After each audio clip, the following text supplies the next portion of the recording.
There is a town in Pennsylvania where smoke rises from the ground, where the soil under your feet stays warm even in the middle of January, where cracks in the pavement emit a faint orange glow after dark, and the air carries the mineral scent of something ancient feeding on itself from below.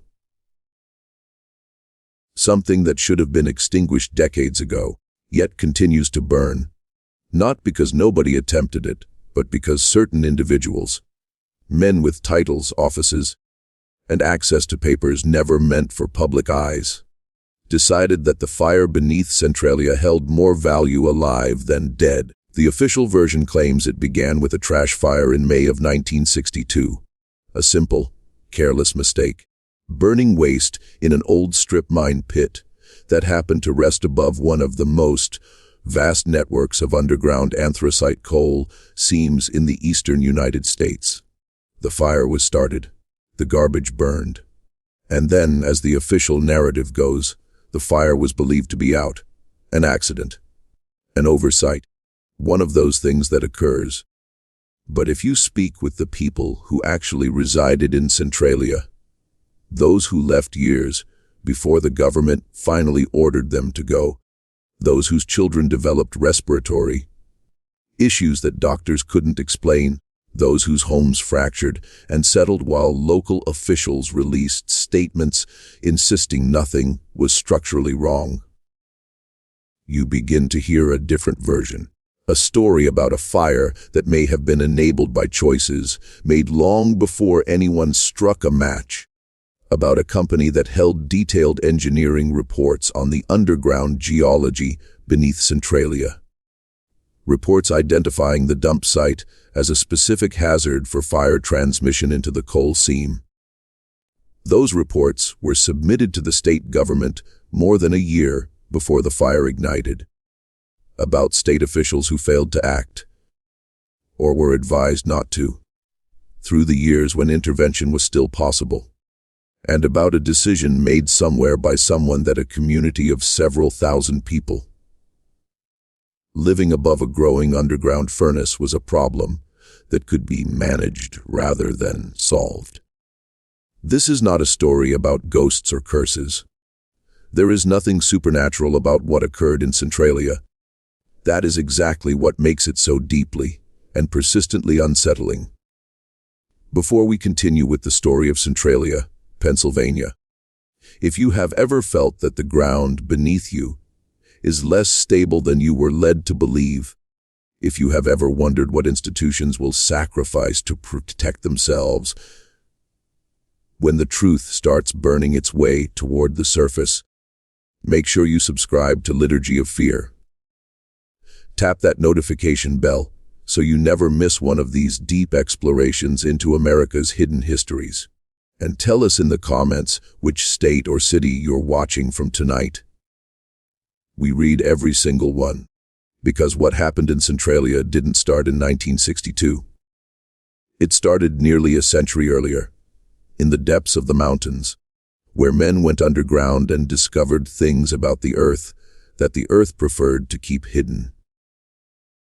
To understand Centralia, you have to understand what anthracite coal meant to the people of central Pennsylvania in the latter half of the 19th century. It wasn't merely fuel. It was life itself, the material from which entire communities were built and sustained, the thing that justified the existence of dozens of small towns tucked into the valleys and ridges of the Appalachian Mountains. Unlike the softer bituminous coal found elsewhere, anthracite burned hotter, cleaner, and longer. It was the coal that heated the brownstones of New York City and the townhouses of Philadelphia. It was the coal that powered the factories of the Gilded Age, enabling the particular form of industrial capitalism that reshaped the United States in the decades after the Civil War. And the men who controlled the rights to extract it from the earth became extraordinarily powerful. The region that would become Columbia County sat atop one of the most remarkable geological formations in North America. A massive deposit of anthracite running in thick, interconnected veins through the ridges and hollows of the Central Appalachians. Those veins had been worked for generations. Small, independent mining operations had opened shafts and dug tunnels throughout the area during the first half of the 19th century, pulling coal by hand and mule, leaving behind a labyrinthine network of tunnels and chambers that was never comprehensively mapped. When the large coal companies arrived in the post-Civil War period and began systematic industrial extraction, they inherited not only the coal but also that underground architecture. All its passages, chambers, and intersections, its flooded sections and gassed sections, its sealed entries and rotted timber supports. The town of Centralia, incorporated in 1866, though settlers had occupied the valley for decades before, sat in a natural bowl between ridges. A compact grid of streets pressed close together, the way towns in coal country always were, as if proximity itself might provide some protection against the particular loneliness of the mountains.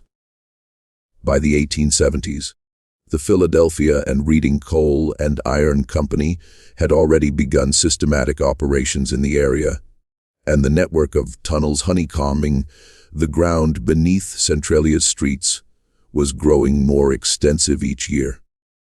The miners who worked those tunnels knew them the way they knew the floors of their own homes. Which passages connected to which, where the ceilings were low, where the air went bad in wet weather, which shafts had been abandoned and sealed with nothing more than a few timbers and a rough fill of ash and dirt. The men who worked those mines were largely immigrants: Welsh, Irish, Lithuanian, Polish, Slovak, Italian. They had come to the Pennsylvania coal regions because the companies had recruited them, sending agents to ports of entry with promises of steady wages and company housing. And they had stayed because the coal had swallowed their fathers and brothers, neighbors, because the coal region was all they knew. They built churches in Centralia, half a dozen denominations crowded into a town that at its peak held around 2,000 souls.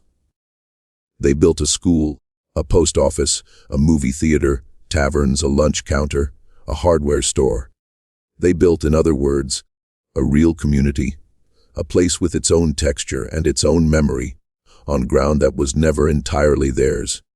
A miner named Joseph Kudlak, who worked the Locust Run shaft beginning in 1898 until a roof collapse, took 2 of his fingers in 1911, kept a journal that was eventually preserved by his granddaughter, and donated to a small historical archive in Bloomsburg. In an entry from the summer of 1903, he wrote something that would read decades later as a kind of unwitting prophecy. The foreman tells us again today to leave the number 7 corridor sealed and to ask no questions about it. He says the gas in there is bad, but I have been at the entrance to that tunnel, and there is no bad air that I can detect. There is only old coal and empty dark, and the sense that whatever is wrong in that place, the company already knows what it is and does not intend to share the knowledge. What Kudlak had sensed, but lacked the technical vocabulary to fully articulate, was that the geological map of Centralia's underground was more dangerous and more competent Israelites than the company had ever disclosed to the miners or the community above them. The veins ran not only deep but shallow, in some places less than 50 feet beneath the town streets and yards, and those shallow seams connected to deeper ones through the labyrinthine system of old workings left by generations of small-scale extraction. The ground beneath Centralia was, in other words, full of holes, interconnected, partially sealed, partially flooded, partially filled with gases that accumulated in confined spaces. A vast subterranean architecture that no single person had ever mapped in its entirety for decades. That simply meant that living in Centralia involved a particular kind of background unease. The occasional subsidence that cracked a foundation, the sulfur smell that rose from certain patches of yard in wet weather. The mine foremen, who discouraged questions and kept their own counsel about what they knew of the underground. People adapted. People in coal country had learned, across generations, to adapt to things that would have been considered intolerable elsewhere. That was part of what it meant to live there. A certain toughness, a certain silence about what was simply the condition of one's life. And then, in the spring of 1962, someone lit a match. The official account of what happened on May 27, 1962, is almost deliberately mundane. Members of the Centralia Borough Council authorized the burning of the town's garbage dump, as they had done in previous years, without incident. The dump occupied an old strip mine pit at the edge of town on Langdon Street. A shallow excavation that had been used for waste disposal for some time, unremarkable in the way that municipal dumps in small towns always were. The fire was set. The garbage burned. By all outward appearances, the fire was extinguished after the burning was complete. The council members went home. The borough of Centralia proceeded with its ordinary business. Over the following days, workers noticed that sections of the dump were still smoldering. They applied water. They covered smoldering areas with soil. They returned the next day, and the smoldering continued. This was not at first treated as an unusual situation. Dump fires sometimes lingered, and the standard remedies usually worked within a few days. What no one on the Borough Council knew, and what the state agency responsible for mine safety almost certainly did know, was that the Langdon Street dump had been constructed in a location that posed a specific and documented risk.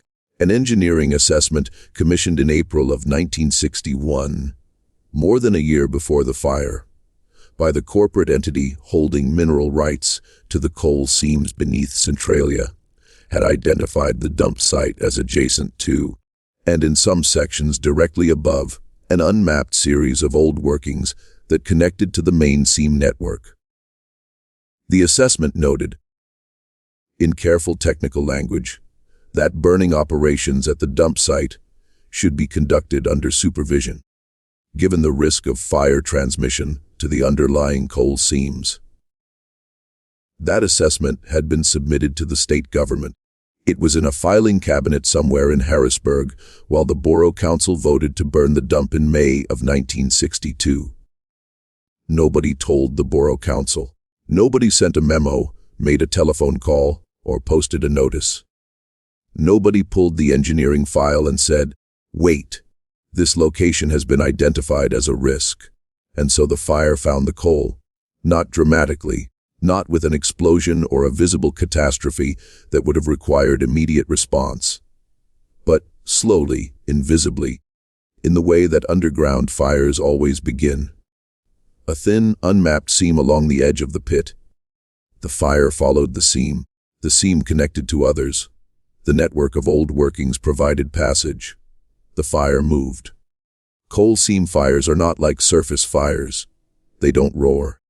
They don't produce the visible drama that prompts immediate response.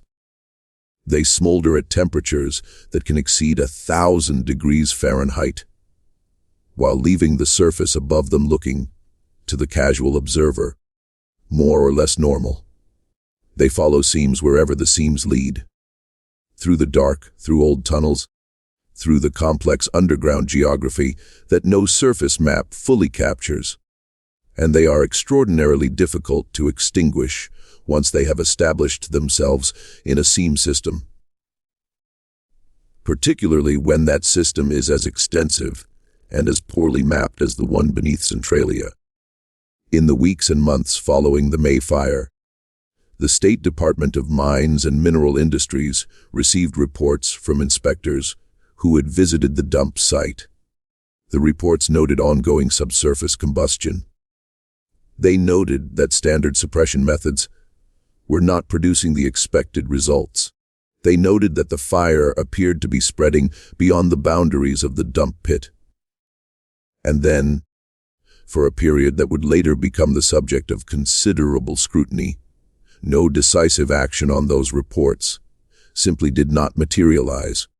The reasons for that inaction bring us to the part of the Centralia story that the official histories tend to narrate as bureaucratic inefficiency, interagency coordination failures, budget constraints, and the challenges of responding to an unprecedented situation. Those explanations are not entirely wrong. They are simply incomplete. In 1962, the coal industry in Pennsylvania was in a state of managed decline. The great anthracite companies that had dominated the region for decades had largely completed the extraction of the most accessible seams and had pivoted to protecting and monetizing what remained of their underground assets. The mineral rights beneath Centralia, the legal ownership of the coal still in the ground, were held by a corporate entity that was itself a successor to one of the original mining companies, now part of a larger energy conglomerate based in Philadelphia. Those rights had value even for coal that was currently inaccessible. In an era of energy uncertainty, the prospect of future extraction from those seams was worth something to the men who held the rights, and the value of those rights was directly affected by what happened on the surface above them. Several of the men in positions most relevant to a rapid response to the Centralia fire had professional histories, and in some cases professional relationships that connected them to the coal industry they were nominally regulating. And this was not unusual in Pennsylvania at the time. The revolving door between industry and the agencies overseeing it was not secret. It was simply the established order, the way things had worked for decades in a state where coal was king. And the people who ran coal were woven through the fabric of government and civic life at every level. Extinguishing the fire in its early stages would have required excavating the affected area of the dump, removing the burning material, and isolating the seam entry points to prevent reignition. Early engineering estimates that exist in the state record, put the cost of such an intervention at somewhere between 175 zalosen and 400 zalosen. Significant but not catastrophic, and not the kind of expenditure that should have been difficult to justify when the alternative was allowing a fire to spread through the underground seam network beneath an inhabited community. The state hesitated. Federal agencies were consulted. A working group was formed. Studies were commissioned. More time passed. By 1965, 3 years after the initial fire, the underground combustion had moved well beyond the dump site.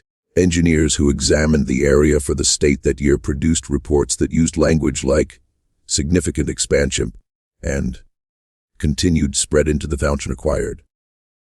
A man named Harold Trezes submitted a formal assessment that autumn, noting specifically a point where it was threatening to become uncontainable if action was not taken, and with containable if action was not taken within the immediate future, would be planning if you wish. It was some future. That report sat in a filing cabinet in Harrisburg for the better part of a year.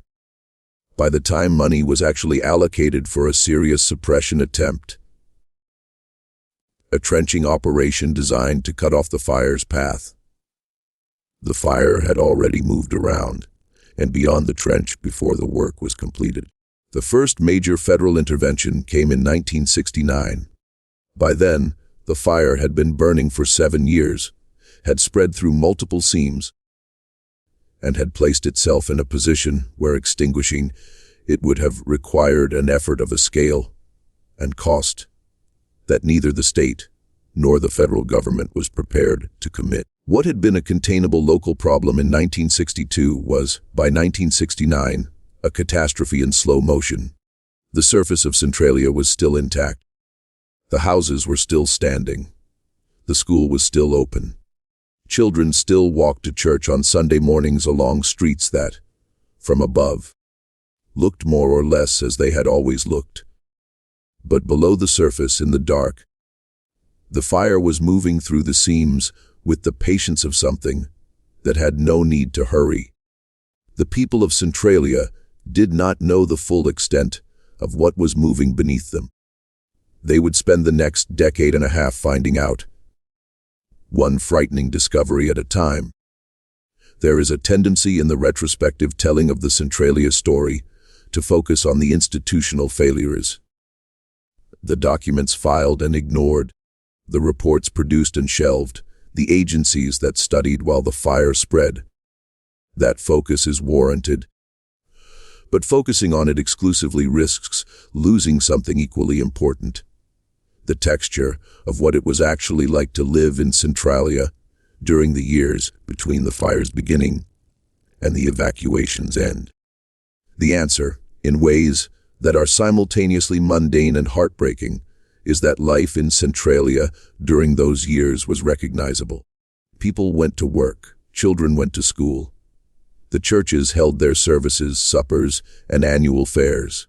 The remaining storefronts stayed open as long as they could. Neighbors visited neighbors.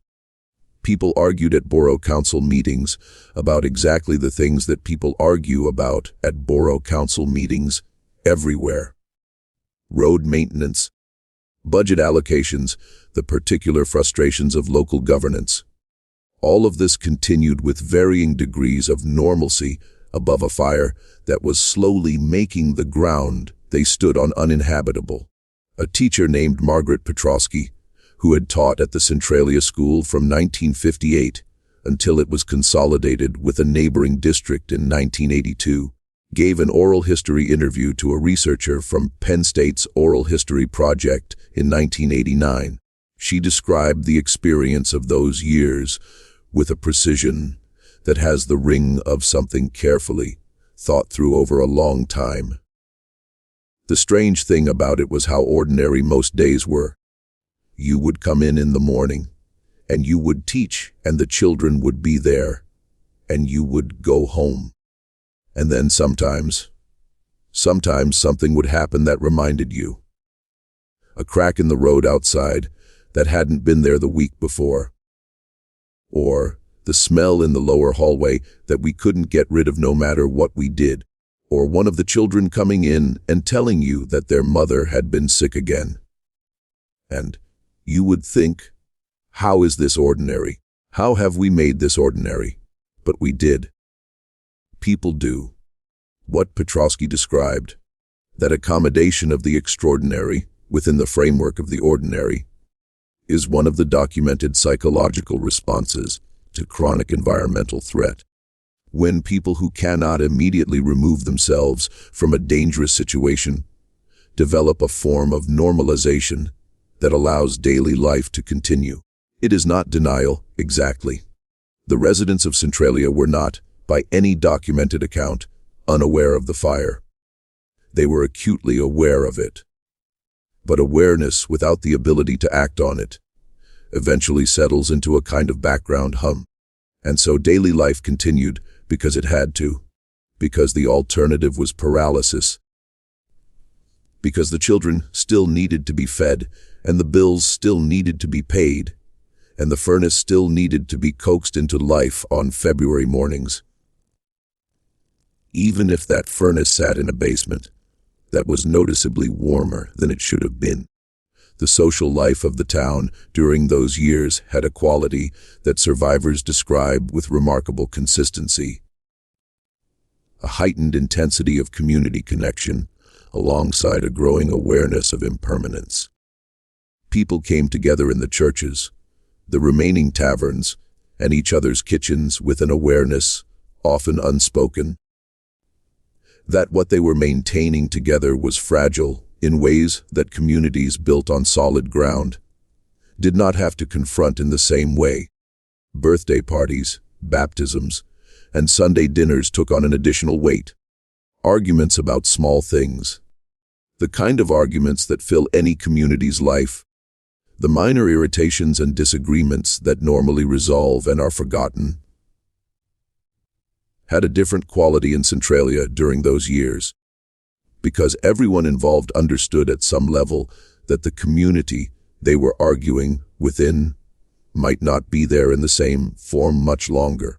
Father Bernard Czerny, who served as pastor of one of Centralia's Catholic parishes from 1971 through the final years of the evacuation, described his experience of those years in a memoir published privately and available in the Bloomsburg Historical Collection. He wrote, "I have been present at a great many deathbeds in my ministry, and I recognize now that what I was witnessing in Centralia during those years was something structurally similar. The particular quality of time that belongs to a life that knows it is ending, where each ordinary moment carries a weight it wouldn't have in circumstances of apparent permanence. People in Centralia during those years loved their community with an unusual fierceness, and they fought for it with an unusual tenacity. And when they finally had to leave, the grief was of a kind I had not encountered before. Not the grief of bereavement, but the grief of a community that had been deprived of the future it should have had." By the mid-1970s, Centralia had already begun to change in ways that were difficult to quantify, but impossible to miss for anyone who had known the town before. The population was declining steadily, in the way of a community that has begun to sense something wrong without being able to name it precisely. Young people left after high school and didn't come back. Families who could afford to move quietly did. The storefronts on Center Street emptied one by one. The hardware store closed. The movie house closed. The lunch counter contracted its hours, and then its ambitions. The fire made itself known in different ways in different parts of town. In some yards, the grass had died in patches, brown ovals in otherwise green lawns. The soil beneath them warmed to the touch in December when the ground should have been frozen hard. In some basements, a smell collected in corners and along floor joints. Sulfurous mineral, the smell of something old burning deep underground. Carbon monoxide, colorless and unscented, accumulated in enclosed spaces at concentrations that gave people headaches and slowed their thinking and made the air feel thick and wrong in ways that were hard to articulate to someone who hadn't experienced it. In at least a handful of cases that exist in the documentary record, people lost consciousness in their own homes. A physician named Dr. Raymond Selecki, who had grown up in a neighboring town and had maintained a practice serving the coal region community for years, began noticing patterns among his Centralia patients in the early 1970s that troubled him deeply. He documented elevated rates of respiratory illness among residents of certain blocks. Illness that did not respond normally to standard treatment, and that seemed correlated with duration of residence rather than with individual health history. He documented neurological symptoms consistent with chronic low-level carbon monoxide exposure, fatigue, persistent headaches, cognitive dulling that patients described as a kind of ongoing mental fog, mood disturbances that developed in people with no prior history of such symptoms. He documented, in one section of town that sat above a portion of the seam network where the fire had been active the longest, a pattern of pregnancy complications that he could not attribute to any cause other than the air quality in that neighborhood. Dr. Selecki submitted his findings to the Pennsylvania Department of Health in 1977. He received an acknowledgement letter. He submitted a follow-up with additional documentation in 1979. He received another acknowledgement letter. In a letter written to a colleague in March of 1980, he described his frustration with a precision that still reads as striking. "I have come to understand that the people of this community are, in the calculus of whoever is making these decisions, an acceptable loss. Not in any policy document, nothing written explicitly, but in the pattern of what happens to every request for action. It is studied. The study generates recommendations. The recommendations generate further study. And the families living above the fire breathe the air and wait for something to change. The story of Walter Gasparetti gives that abstraction a particular human face. Walter had been born in Centralia in 1931, the son of an Italian immigrant miner who had come to the coal region before the First World War and never left. Walter had grown up in the town, had married a woman named Rose Brennan, whose people had been in the valley since the 1880s, and had spent his working life as a plumber serving the local community. He knew the town the way you can only know a place you have inhabited across a lifetime. Every house, every basement, every furnace that needed coaxing in February. He was, by any measure, a man who understood his environment. In 1973, Walter noticed that his basement was warmer than it should be. Not alarmingly at first, but distinctly, persistently warmer in a way that did not respond to any obvious mechanical explanation. He installed a carbon monoxide detector on the advice of a neighbor who worked with the mine rescue service and had begun telling people quietly that they should take precautions. The detector triggered on several occasions in the early morning hours when the house was closed up. Walter went to the Borough Council. He wrote to the state office in Bloomsburg. He sent a letter to the Department of Environmental Resources in Harrisburg. He was told the situation was being monitored. He was told his readings were within parameters under review. He was told, in the bureaucratic language designed to convey attentiveness while committing to nothing, that the appropriate agencies were aware of his concerns. In the winter of 1976, Rose Gasparetti found her husband on the floor of his basement unresponsive, where he had gone to check on a pipe.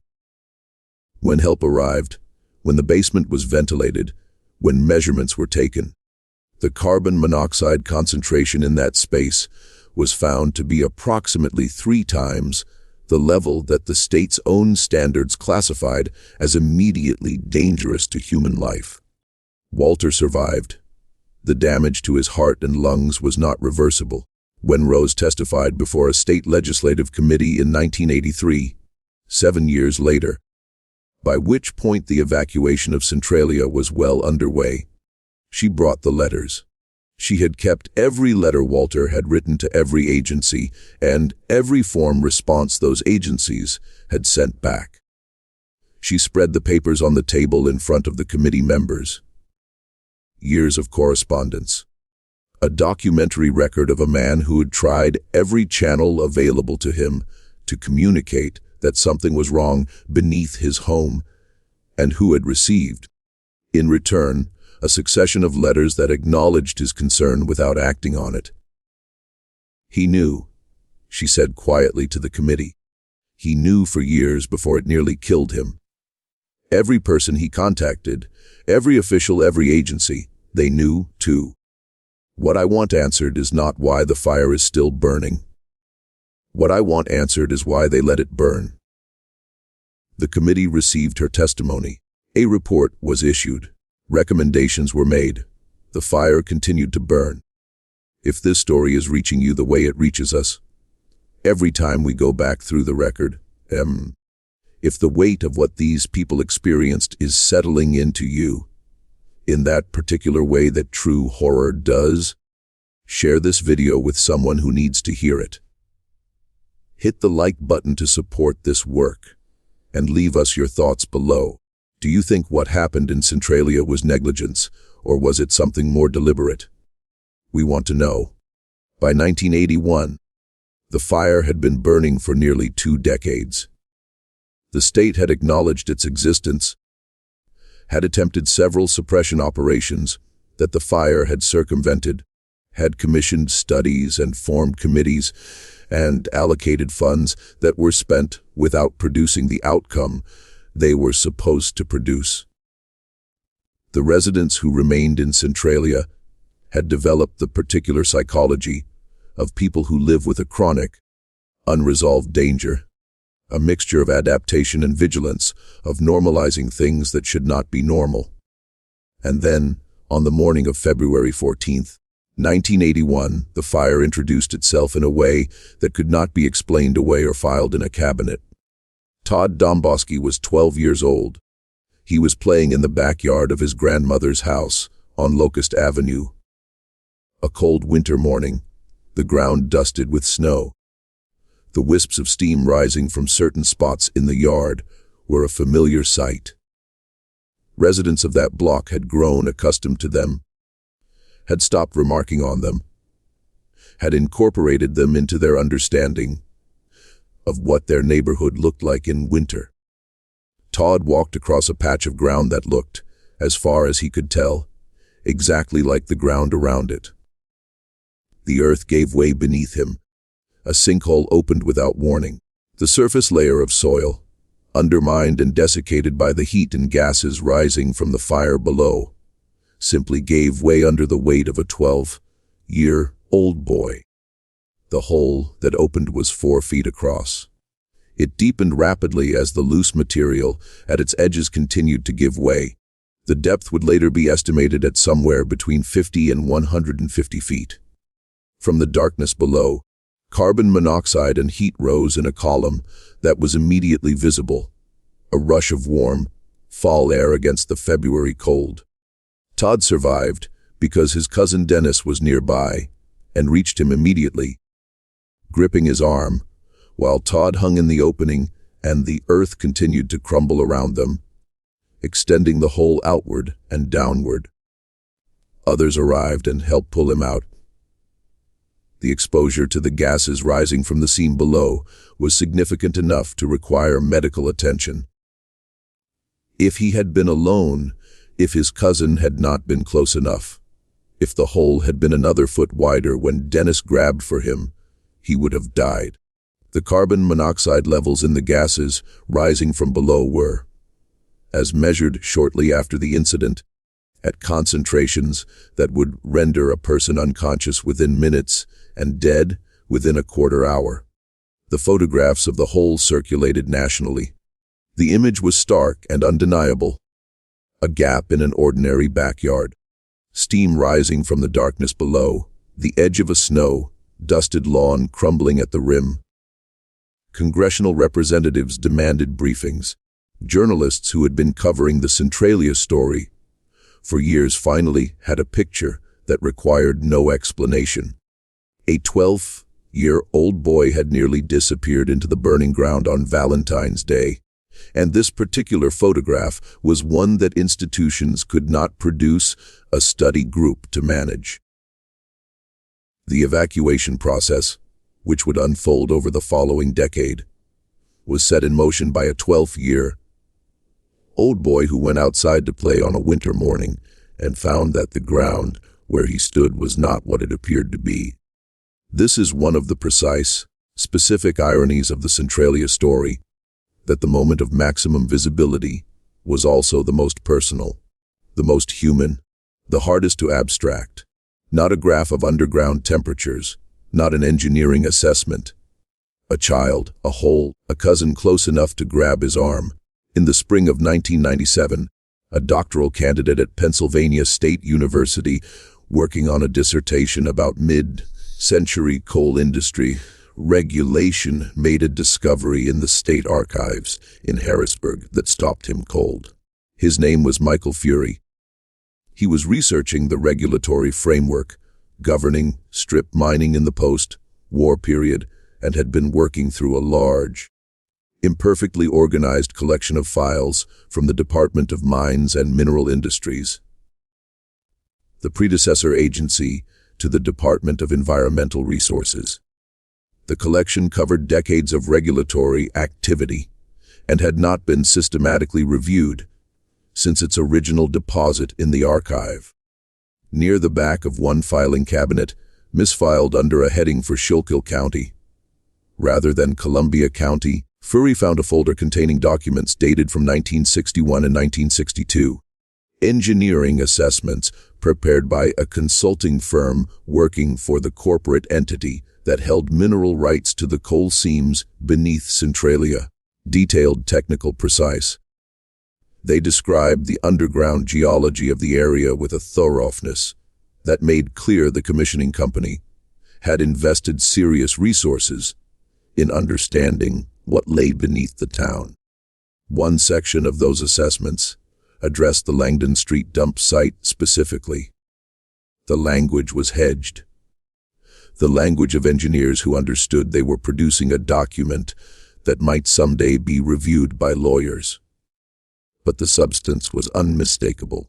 The dump occupies a former strip mine pit. That pit is adjacent to, and in several places directly above, a series of old workings that connect to the main seam network beneath the township. Any burning operations at this site should be conducted with specific precautions and under qualified supervision given the risk of fire transmission to the underlying coal formations.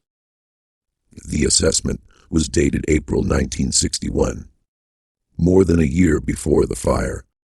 Fury sat in the archive reading room for a long time after he understood what he was looking at. He read through the documents again. He identified the state agency filing code on the folder, which indicated it had been received and logged by the Department of Mines and Mineral Industries. Received, logged, filed. And then, apparently, never acted upon in any way that prevented the Borough Council from authorizing the burning of that same dump site 14 months later. The Borough Council had no access to the mineral rights assessments submitted to the state agency. They were a local governing body making a routine municipal decision. They did not know that an engineering firm had told the state government more than a year before that burning at Langdon Street posed a specific and identifiable risk. They could not have known. That information was in the wrong room, in the wrong cabinet, in the wrong folder, in an archive in a city 60 miles away. Fury contacted the State Archives Administration. He contacted a historian at Bloomsburg University who had written about Centralia. He contacted a journalist at the Philadelphia Inquirer who had covered the Centralia story extensively in the 1980s. The journalist made inquiries. She contacted the Department of Environmental Resources, the State Attorney General's office, and the corporate successor to the entity that had commissioned the 1961 assessments. The response from the state was that the documents were historical materials outside any applicable statute of limitations. The response from the corporate successor was that its legal team had reviewed the matter and had no comment on historical documents. The response from the Attorney General's office was that no investigation was warranted based on the information provided. The documents were described in a sidebar article in the Inquirer in 1998. It ran on page B7. There was no follow-up investigation. There was no legislative hearing. There was no formal inquiry into how an engineering assessment identifying a specific fire risk at a specific location had been received by the state and then filed without any action to prevent the risk it described. The fire beneath Centralia was still burning when the article ran. It is still burning now. The emptying of Centralia did not happen in the swift, decisive way of emergency evacuations.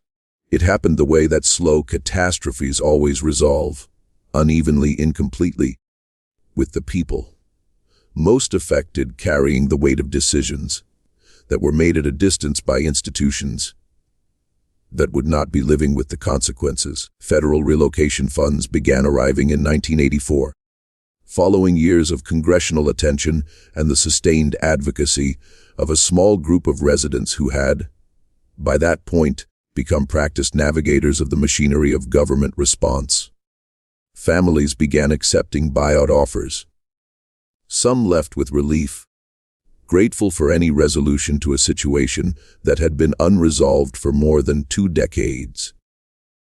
Some left with fury, the particular controlled anger of people who understood they were being compensated for something that should never have happened at all. Some held out for better terms, arguing with federal agents over property valuations in kitchens where the carbon monoxide detectors had been sounding for years. And a few simply refused. Refused on principle or from necessity, or from the profound human unwillingness to accept that the life you have built and the place where have buried your dead is simply going to be purchased out from under you. A price set by the people responsible for the situation in the first place. A woman named Eleanor Witoshek, whose family had been in Centralia for 3 generations, refused the first 2 buyout offers and stayed on Locust Avenue until 1992. She had raised her children in that house. She had buried her husband from the church 2 blocks away. She had worked for decades at the lunch counter that had closed when the grocery store closed, when the hardware store closed. She knew the town in the intimate, accumulated way that only long habitation makes possible. In an interview given to a Bloomsburg newspaper shortly before she finally accepted relocation, she said, "They keep telling us the town is finished. But who decided that? Who decided when we were done? It wasn't us. We didn't decide to have the dump where it was. We didn't decide how the state responded. We didn't decide any of this. We were just here. And now they want to pay us for what was ours and call it settled." Her words contained something that went beyond personal grievance. Because she was right in a precise and documentable way.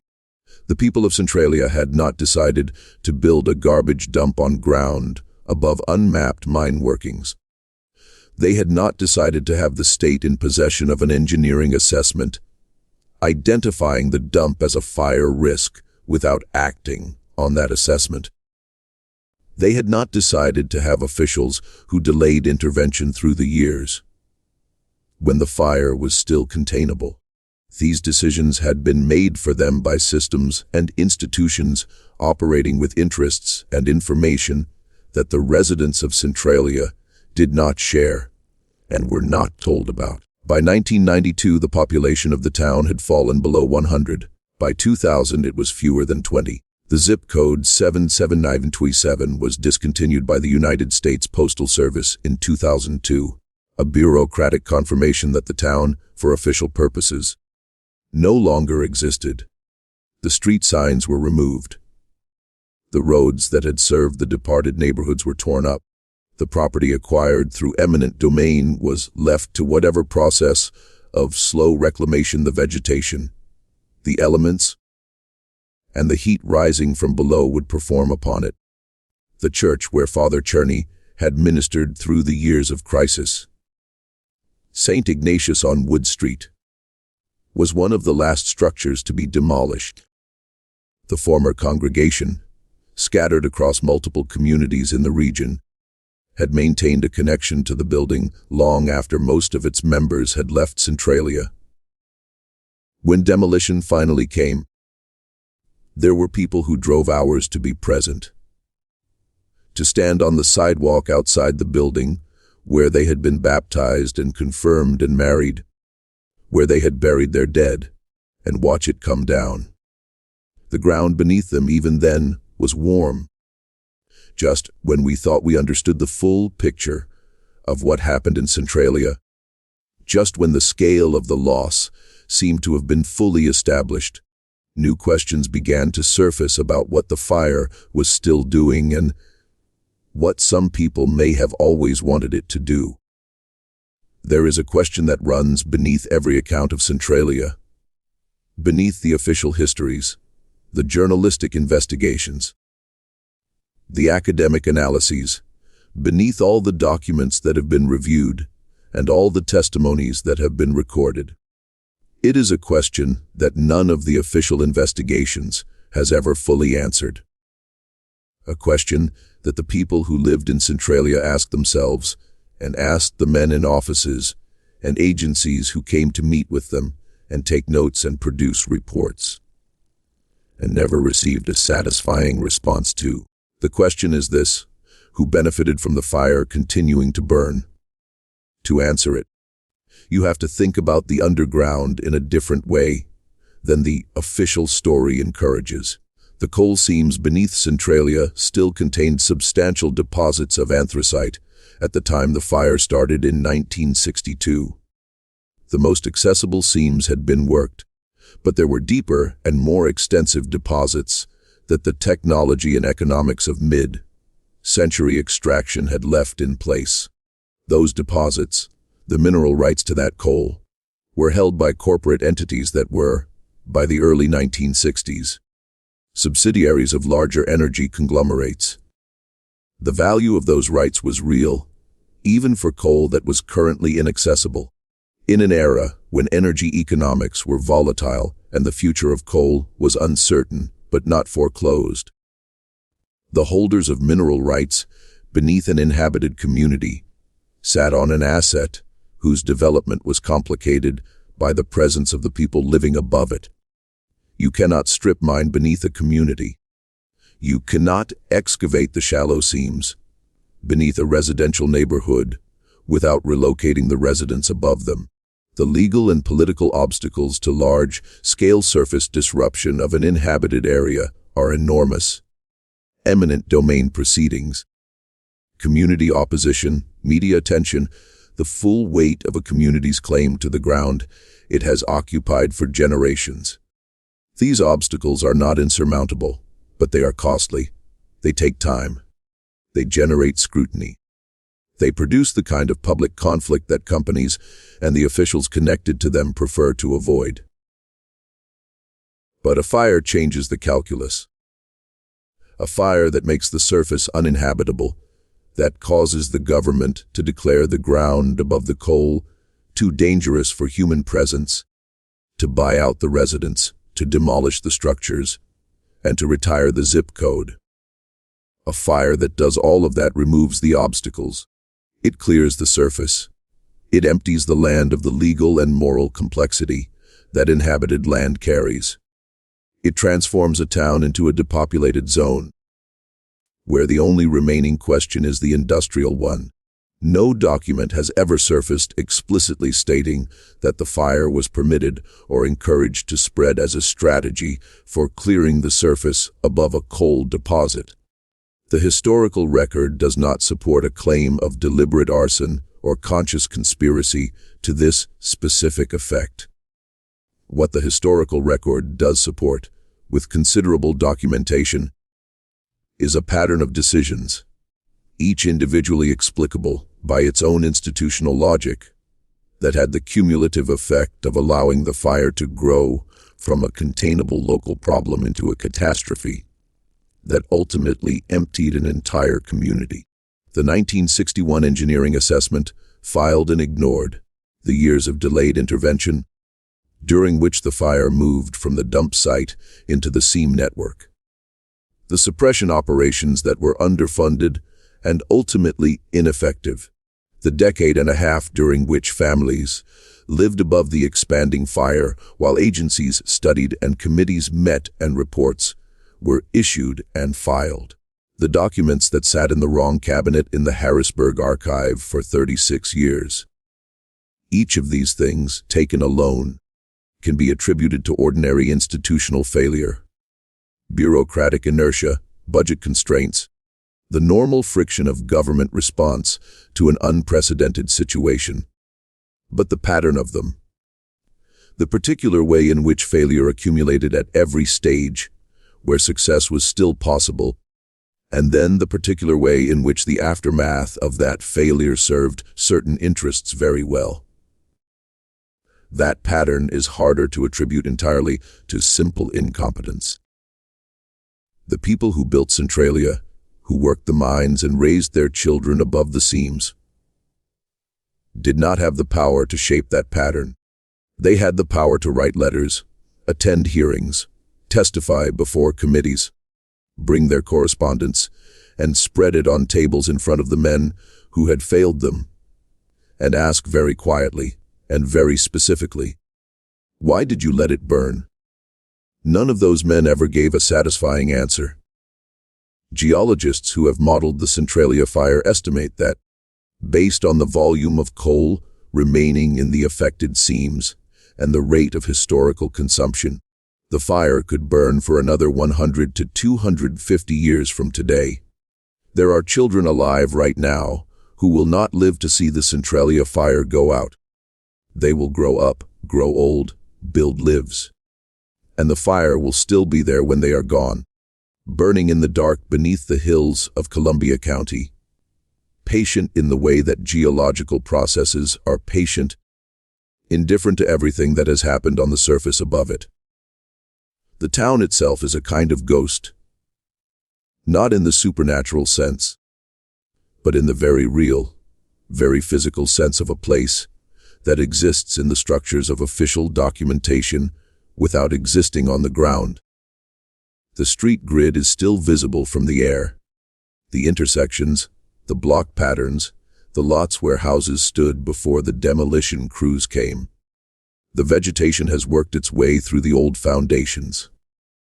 The cemetery is still there, its stones still standing above ground that is warm to the touch, where steam rises on cold mornings through the grass between the grave markers.